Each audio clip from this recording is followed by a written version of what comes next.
Welcome back, brothers and sisters. I am Braden. This is Langley Outdoors Academy, and thank you for stopping by. All right, guys, for the content tonight, we are going to talk about the things that are happening last week around the constitutional carry movements, because that took up a majority of our time last week. But there's other things that represent other conservative and gun right activists and advocates that did happen at the same time. Now, I'm going to do two stories tonight. One in California, which was anything but pro-gun, and the other one was in Michigan. Now, this is important because Michigan, they're doing what they can with what they have, that Governor Whitmer situation, and I cannot wait to show you what happened while we were watching those other main states for constitutional carry.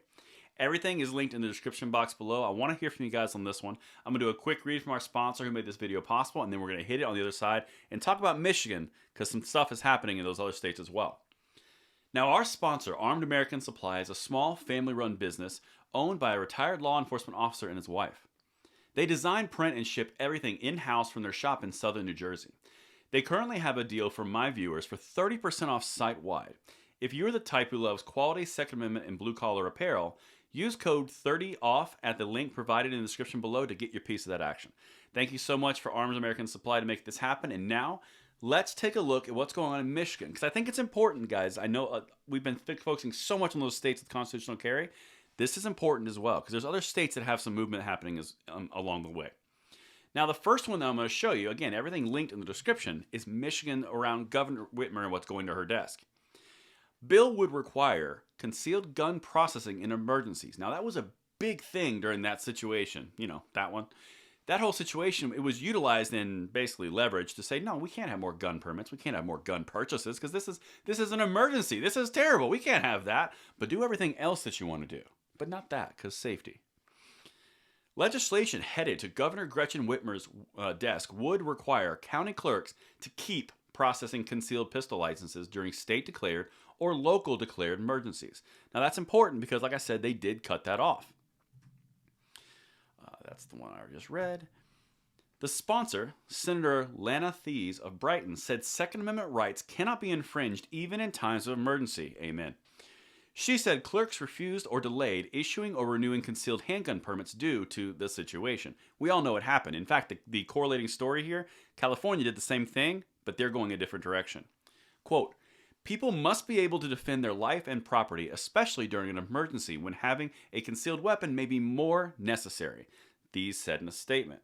I like that. I support it. Now, here's the brutal reality. Whitmer is still at the top of the chain, currently, temporarily. That's going to change, Michigan. Many Democrats oppose the measure, which could be vetoed. It can easily be vetoed. But the reason that I bring this up is while all the other Republican legislatures that are Republican-led and dominated are making these moves to constitutional carry, Michigan, which has got a Democrat at the top, Republican Senate and House, is still making moves as well. They're just a little more limited. So it's important to understand that when 2022 rolls around and the whole system changes, it's a new ballgame, and we're bouncing off incredible momentum. All right, so now let's look at the opposite end of the spectrum of what's happening in California with the exact same concept. Now, these articles are 2 days apart.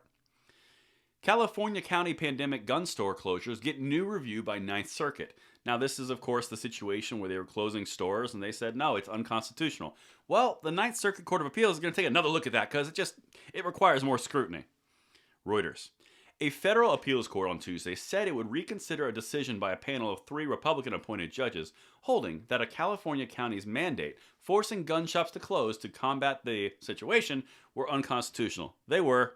We all know it. But they're opening up an appeal. The Ninth U.S. Circuit Court of Appeals' decision to rehear the case was predicted by the author of the court's January ruling. So this happened in January, and the guy making that ruling was like, yeah, they're going to do this. Who, in an unusual move, had penned an alternative opinion to prove his criticisms of the court's approach to the Second Amendment. And I love this, by the way. Van Dyke, a frequent critic of Ninth Circuit precedents, in a concurring opinion to his own ruling, acknowledged that most judges in the liberal-leaning circuit would disagree with his decision and predicted the court would take the case en banc. Now, that's exactly what they're going to do. He called the circuit's approach to Second Amendment challenges exceptionally malleable and authored an alternative opinion favoring Ventura County to, quote, demonstrate just how easy it is to reach any desired conclusion under our current framework. So this judge took the opportunity to stick it to the way it worked. The reason that I bring these two things to is the last time we had complete opposite direction by states with gun control, with gun rights, with any type of legislation, it always heads towards that Supreme Court. Because someone sues somebody, and there's precedent over here, there's precedent over there, so the Supreme Court has to decide what the actual ruling is. Just like the New York brewing case that's going to be coming out in June or July, this is going the same direction, because as the left pushes and pushes and pushes, they're going to run into that pesky old Constitution, which keeps putting them in a box, which is the entire intent of the entire document, to put these people in a box. That's what I have for you guys. Let me know what you think in the comments below, and I'll see you tomorrow morning on the bullet points. We're going to start that week off right.